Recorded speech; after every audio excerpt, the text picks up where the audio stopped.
Well, the modern marvels of technology. So, third time's the charm. The last 2 weeks, I struggled to get the technology working on my end and needed to SOS to Adam and Pamela to get me going. Well, I did a little training with them, and lo and behold, everything worked. So, I am even early today. Good morning, everyone. It is 10 a.m. Mountain Time. If you're Eastern Time, it's lunchtime. Welcome to Tea with Sue. If you have not joined us before, Tea with Sue is just 20 minutes of conversation about a variety of things to help you live your most magnificent life. I'm Sue Paulson. I'm your Magnificence mentor. And my job, the way I see it these days, and it isn't really a job. It's more like play. What I like to play with is just sharing ideas with others to help them go out of suffering into joy, peace, ecstasy, whatever it is that everyone most desires, but may or may not be experiencing right in this moment.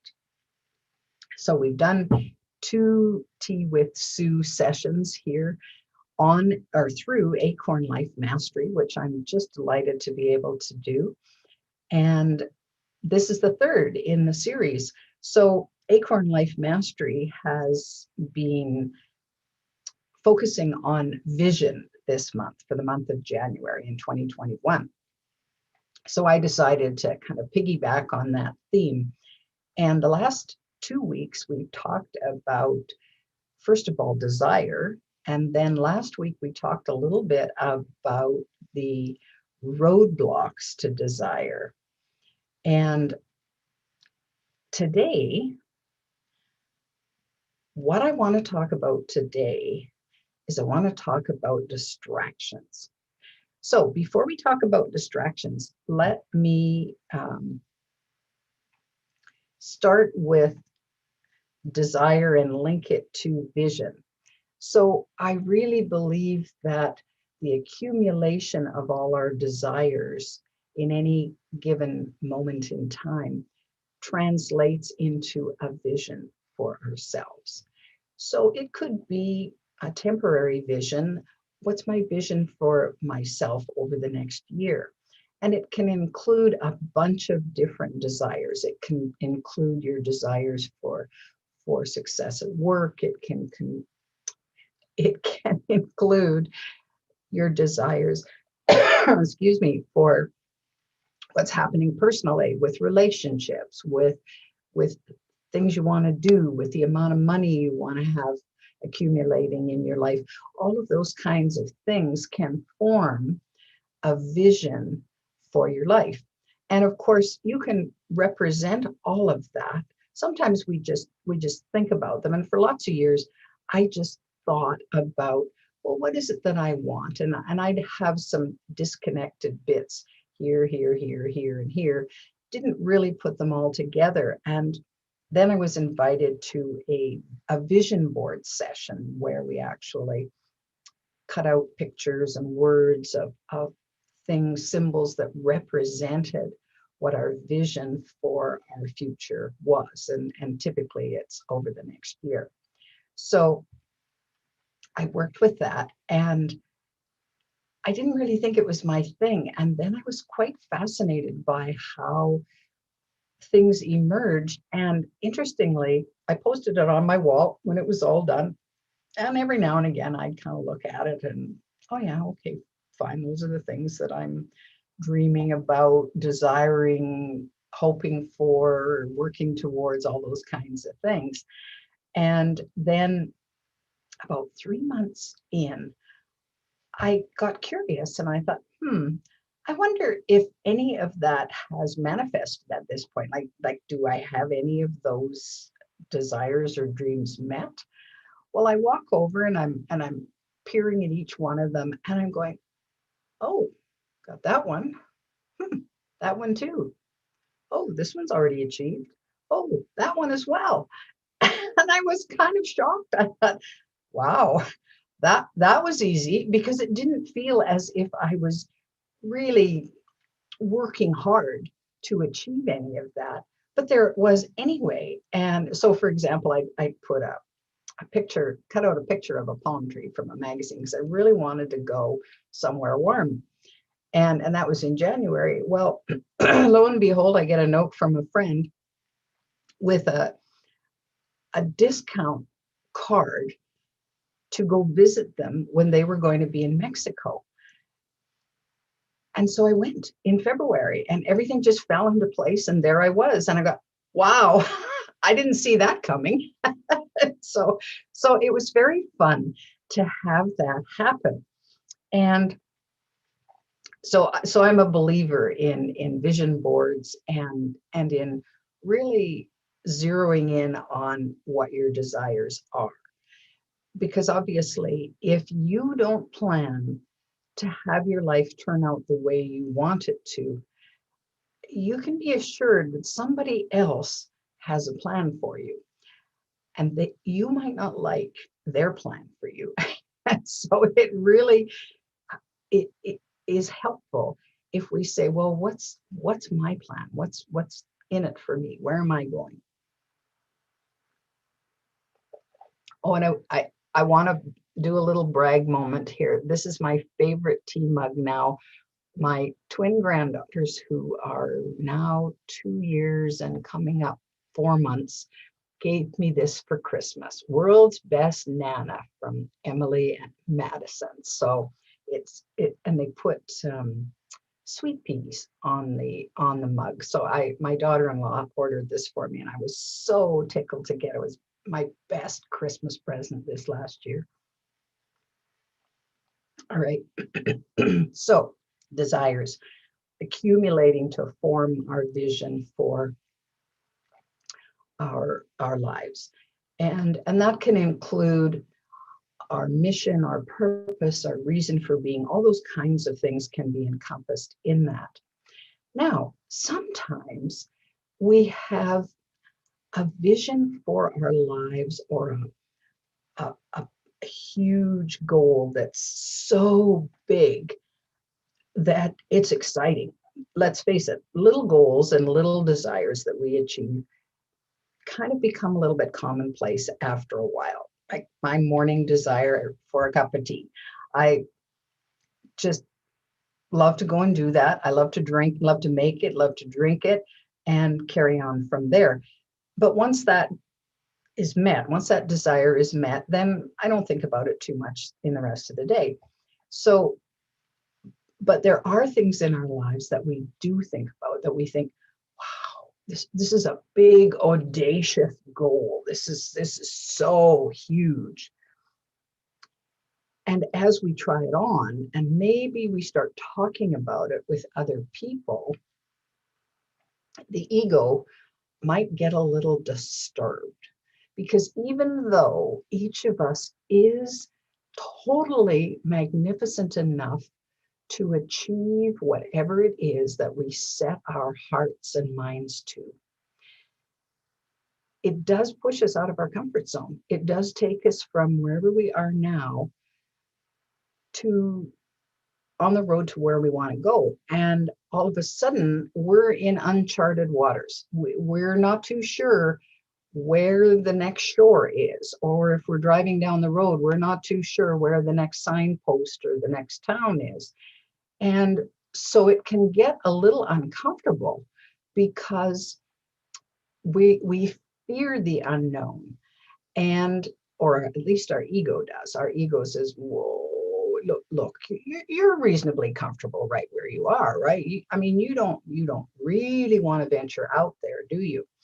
So it can insert itself because, of course, it's concerned for our safety. But our souls are yearning for this movement forward, this opportunity to grow and be more and do more and so on.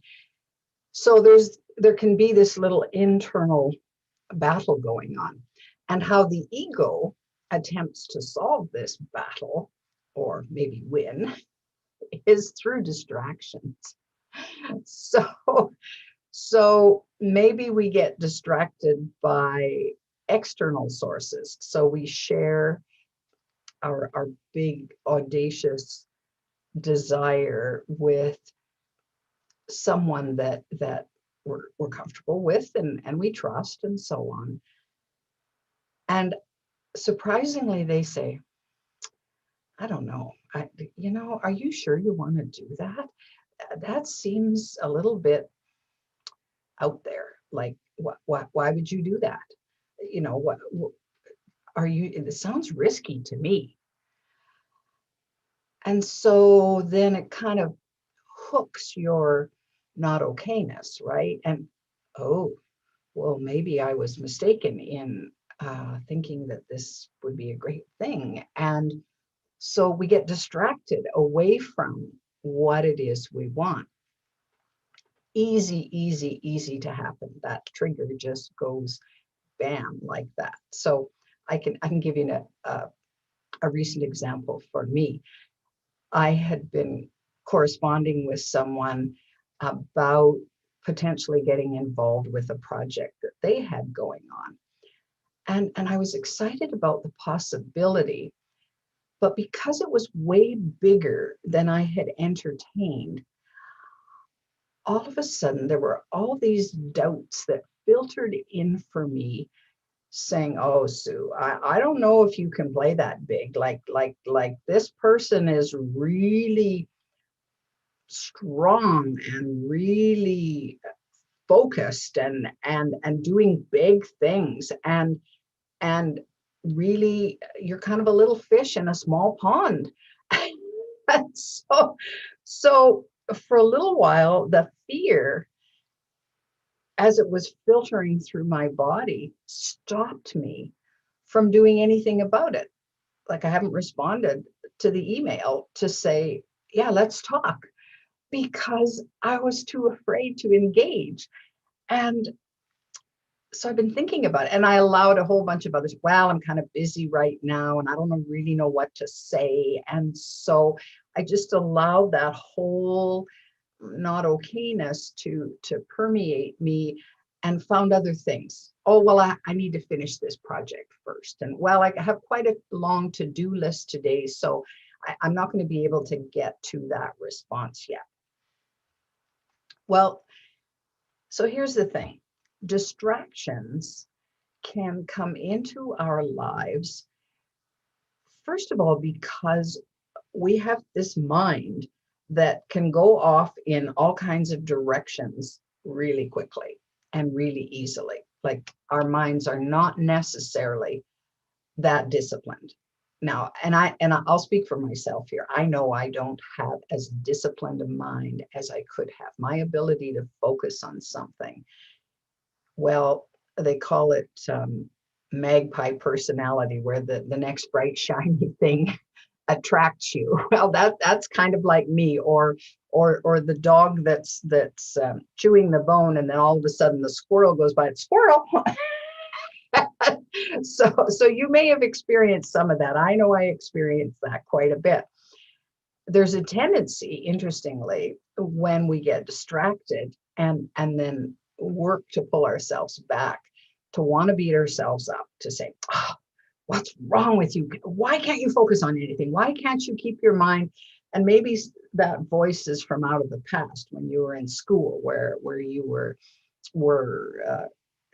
got rebuked for not paying attention to your work and daydreaming and all those kinds of things that happens with kids when they're bored or not interested in the subject at hand or finding it too hard or whatever.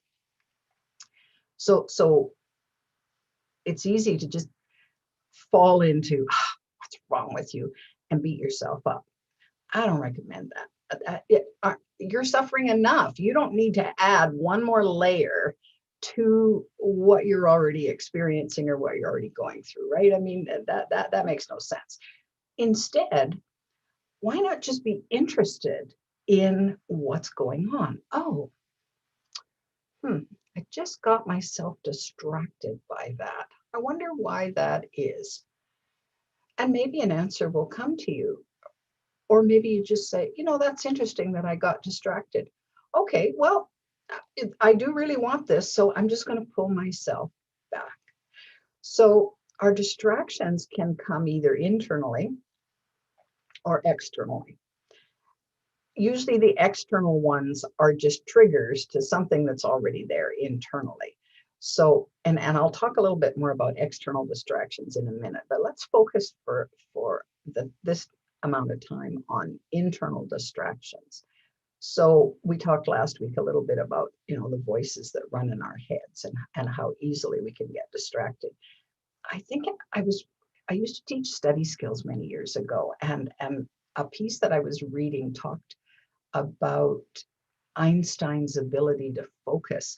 And it's kind of fascinating that most people cannot focus without distraction for even one whole minute, that if they recognize their minds flit off.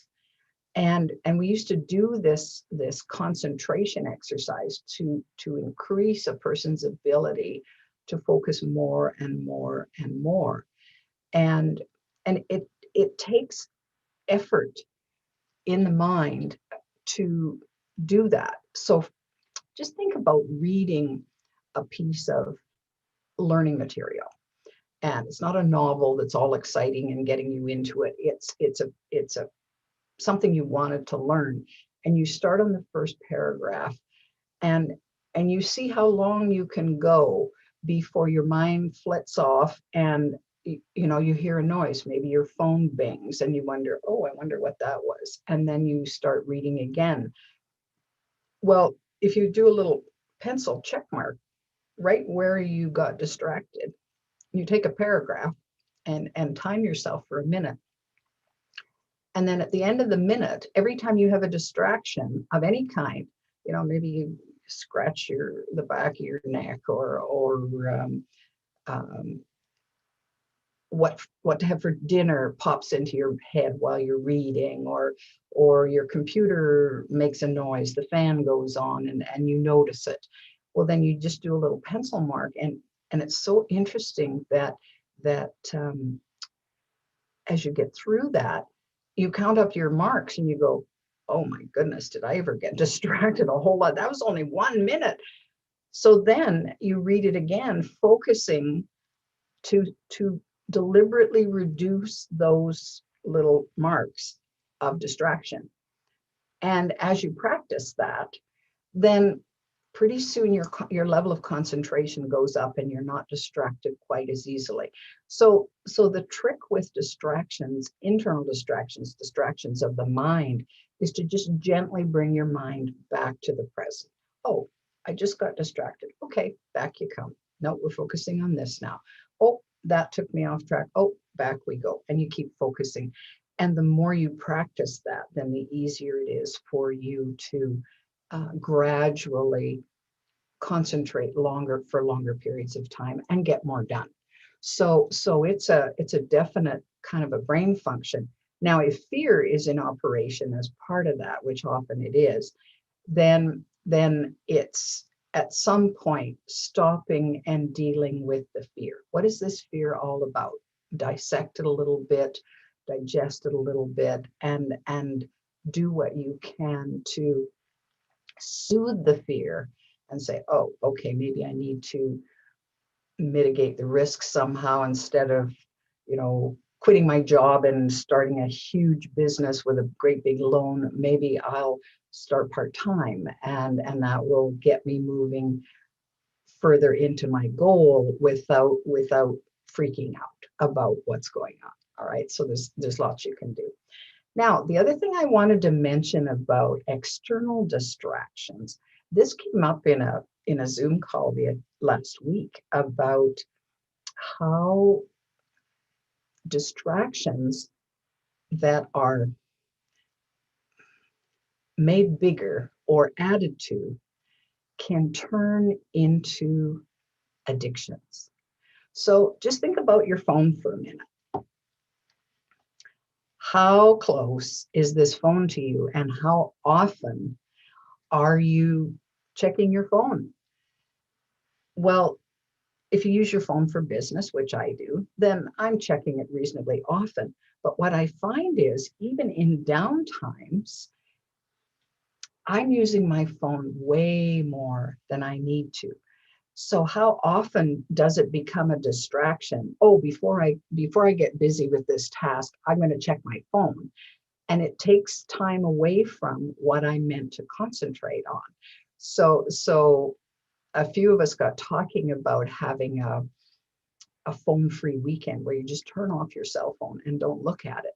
How many times does that stop you from actually connecting with people face to face because you're on your phone all the time, right? And of course, video games would be an extension of that. That I have a few games that I play from time to time. It's a lovely distraction. It's part of my recreation, and we're indoors so much these days that it's a welcome distraction from time to time. But at some point, if I'm spending most of my time focused on that, and I'm not focused on what I'm trying to accomplish around the house or what I'm trying to accomplish in my business, then I have to take a look at that and say, is this taking me towards what I want in life or away from what I want in life? And if it's taking me away, then it's time to stop. It's time to say, okay, maybe I need a phone fast, right? What do they call it? Uh, Intermittent fasting. Okay, how many hours can you go without looking at your phone? So one of the things I did this morning was I turned off my Facebook notifications, because every time I would get a Facebook post of any kind, my phone would bing. And so oh, what was that? And I realized it was starting to really annoy me. And so I thought, you know what? This phone is for my convenience. If I want to choose to look at Facebook or any other program that's running, I will when I'm ready, but not before. And so I'm not going to be dictated to by what's happening on my phone on an ongoing basis. So food for thought. When you're thinking about getting what you want and how distractions play a role, maybe focus on that for this next week and say, all right, is there a way that I can minimize my distractions, regardless if they're external or internal, so that I can move more towards what it is that is my heart's desire? What do I really want to do about that? So let me just give you a couple of things to finish off here. Just a couple of announcements. I'm so excited that I have a new update for my app, The Magnificence Mentor. So if you have the previous edition, good to go and update, because there's going to be some new features added to that I'm really excited about, and I'll let you know down the road here. You can also become, if you don't have the app, then I invite you to download it, and it's free to subscribe as a member. That opens up more content for you on the Magnificence Mentor. And I'll also refer you to the Acorn Life Mastery website, acornlifemastery.com. am running my e-course called 3 Tools to Become Magnificently Calm. It's running through there now, and I've given a deep discount, mainly because I know people are very stressed these days, and there's some very useful and practical tools in there to help you move from wherever you are stress-wise into a more calm and peaceful time.